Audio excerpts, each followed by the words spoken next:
Welcome to the Lady Landlords podcast, where we empower women to gain financial independence through real estate investing. I'm your host, Becky Nova, founder of Lady Landlords. If you're ready to buy, manage, and grow your real estate portfolio, then let's get started. Welcome back to this week's episode of the Lady Landlords podcast. Today, we're going to be talking about what you should be doing if you are looking to grow your portfolio. So there are a lot of different creative financing strategies out there and a lot of ways that you can really make sure to be able to grow that portfolio. But today I want to talk about a couple of specific ways that I use that you might want to as well. So first thing I want to say, a lot of what I'm going to be talking about today is for those that have already gotten through that first property, that now are working on being able to grow from that place. So with that first property, one thing that's always incredibly important is to make sure that you really are analyzing your deals properly. This now is the absolute foundation for what we need to be doing as real estate investors to make sure that we are finding good deals and that we're buying the right properties. So I do have other episodes about analyzing deals and about finding the right property for you. So if you have not listened to those episodes, now is the place to take a time out, to stop, go back, and go listen to those episodes on our podcast or on the YouTube channel. But after that first deal, you really should be a deal analyzing machine. You should really have those concepts down, understand the math, understand what the acronyms all mean at that point. And that's going to really help you moving forward, because what a great strategy is within growing that portfolio is being able to understand what you can do with a specific deal. So right now, when you went and bought your first property, you probably went into it saying, great, I'm going to get my rental. This is the property that I'm looking at. This is the budget that I have to spend. This is what I'm able to buy. And then you really went through saying, kind of flipping a coin here. Does this property fit what I'm looking for? Yes, then I buy it. Does this property not fit what I'm looking for? In that case, then we just kind of discard it over to the side. But as we continue to grow and get more advanced within growing our portfolio, we want to be able to start looking at deals and then deciding what we can actually do with it. So, for example, this is a place now where no matter what property comes across your desk, we aren't just putting it in a keep pile or a discard pile as we were with the first, but now we're looking at it and saying, what can I do with this property to be able to make money? So one of the ways that we look at this, and there are three options of what I choose to do when I look at those properties. And here's what they are. The first one is that I can flip it. Is it a property that needs renovations? Is it a property that I know that I can add that value to where it would appreciate, where I can walk away with a lump sum of money on it? That's gonna be the first thing that I'm gonna look for, is how is that deal looking? Does it need renovations? And when I talk renovations, I'm not just talking about putting a new coat of paint on and just slapping a new carpet down, but really getting in there and making some upgrades and doing some larger renovations, maybe having to redo a kitchen, maybe having to redo a bathroom. Those types of renovations is what I'm talking about. That's something then you need to make sure that you are calculating your ARV, your after repair value, very clearly. So that way you'll know if that is a property that you want to be able to buy and walk away with that lump sum from. So that's option one that you have with the property. You might also look at that deal and say, no, it's not the property that I want to take on. Maybe it's too much rehab for you. Maybe it's too little rehab for you, or that skin in the game of what you'd be making isn't really worth your while. The second option of what you can decide to do with it is to wholesale it. That might be something where you say, you know what, this project just is not for me. I'm not looking for a flip this time, but you know what? This would make a great property for somebody else.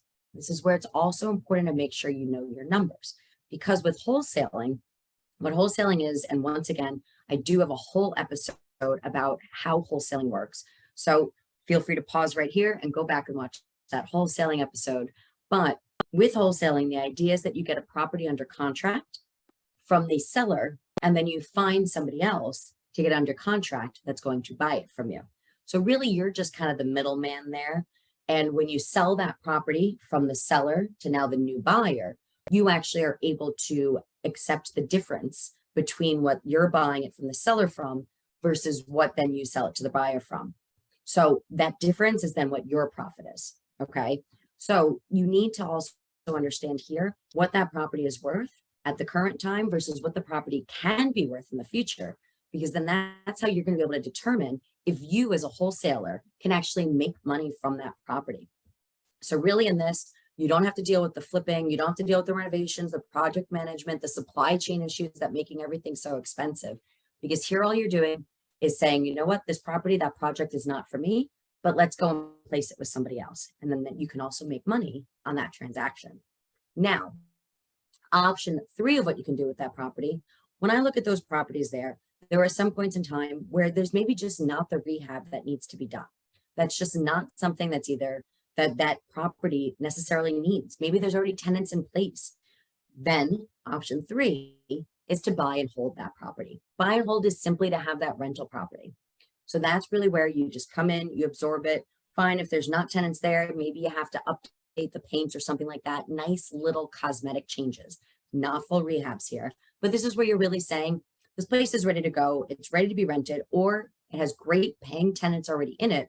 So I'm going to accept that and be able to work with the tenants that are already in place. So then at that point, you really are looking at more of a turnkey rental property. So when you have those 3 different options all in front of you, it completely changes how you're looking at deals. Before you were looking at deals saying, hey, I need to find this needle in a haystack, and the needle looks exactly like this. Here's my buy box, here's my budget, here's what I'm looking for, type of property, rooms, all of those different things. In this scenario, your world is open to so many more opportunities. And this is really what we need in the market that we're seeing right now. With this strategy, you're going in and saying, hey, I can do so many different things with this property. Which one is the best one for this deal and for me personally? Okay.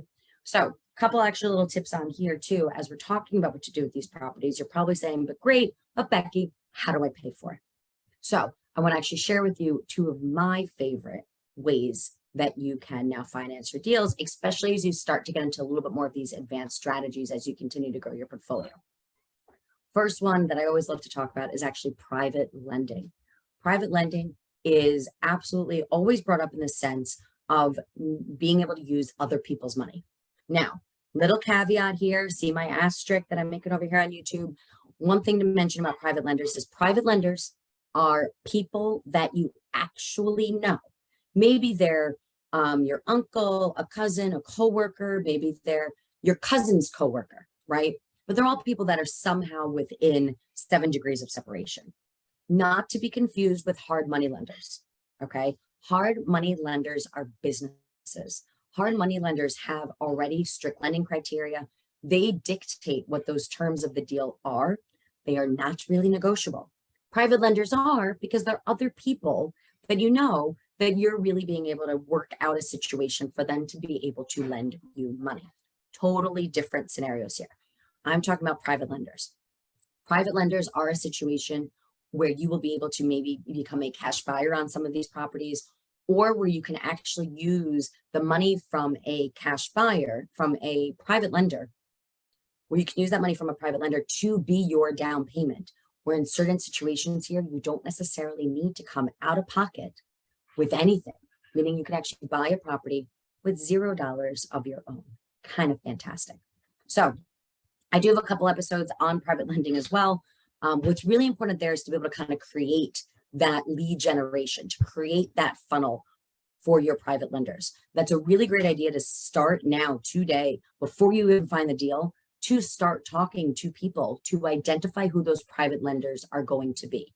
Because what you don't want to end up happening is that you go through all these other strategies, you find the property, and then whoops, all of a sudden now you don't actually have a way to fund that deal. All that work then goes away for nothing. So don't let that happen to you. Start working on a private lending funnel today.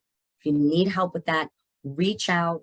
I will put down a link. You can actually book a call with me to learn about how in our mentorship program, we create private lender funnels so we can use other people's money to purchase our properties. Last strategy I'm going to share with you today that really fits with this mindset shift of find deal, then figure out what to do with it, and reverse engineering, really being able to buy rental properties is really the idea of seller financing.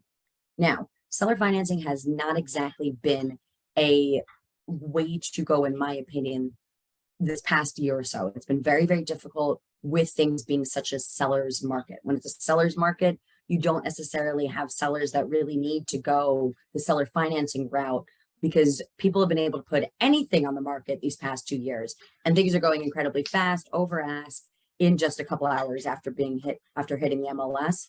But I do think that market is going to start shifting over the next couple months, and I do think that there are going to be a little bit more opportunities to be able to do seller financing. So now is a great time to learn how to hone in that skill. Seller financing, if you're not familiar with the concept, is really where you're actually using the seller of the property as the bank. There's no traditional bank put in place here. There's no mortgage broker, there's no lender, there's no mortgage note, there's no actual mortgage through a financial institution. It is literally the seller acting as the bank, and you now paying those installment payments to that actual seller. What's great about that is a lot of ways seller financing is also negotiable, just like private lending, which is why I love these two strategies. With seller financing, you can really take a look at what a deal looks like and talk to the seller and understand what their pain points are and solve that problem of what you're seeing with them. Give them that solution. And honestly, that's kind of the key to real estate investing. You have to be really good at problem solving and being able to understand somebody else's situation and being able to come up with a solution that will solve their problem. Within seller financing, it is negotiable to come up with what a down payment, if any down payment, is actually going to be needed. It is negotiable to come up with the terms, how many years that mortgage is going to be, that you're going to get through the seller. Also, interest rates that we're all talking about so much are negotiable through seller financing. So these are all things that you should be having in your toolbox to be able to get out there and make sure that when you find these properties coming across your desk, that it's really easy for you to identify what strategy you can employ to be able to make money off of any property out there. Thank you so much for listening to today's episode of the Lady Landlords podcast. Please do make sure to hit subscribe wherever you listen to podcasts, or if you are watching us on our YouTube channel, so you do not miss our next episode. We release new episodes of the Lady Landlords podcast every single Tuesday, and I will see you again next week. Thank you for listening to today's episode. If you're feeling stuck in your real estate journey, visit lady-landlords.com/roadmap to book a one-on-one workshop with me.